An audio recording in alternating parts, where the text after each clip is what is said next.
আসলে এরকম কিছু ছিল না।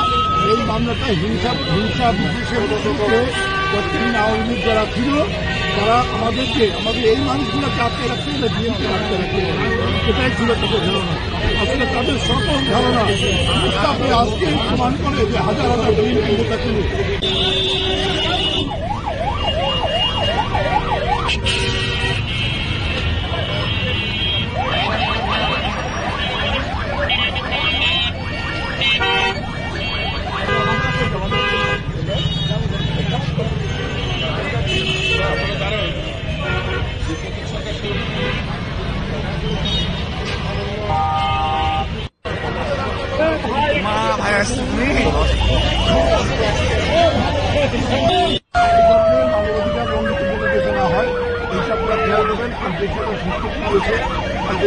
সরকারকে আমার দল যেহেতু সাপোর্ট করে আসছে, আমরা চাই দেশে একটা সুন্দর সুস্থ পরিবেশে একটা গণতান্ত্রিক নির্বাচন হোক, যাতে সাধারণ মানুষ ভোট দিতে পারে।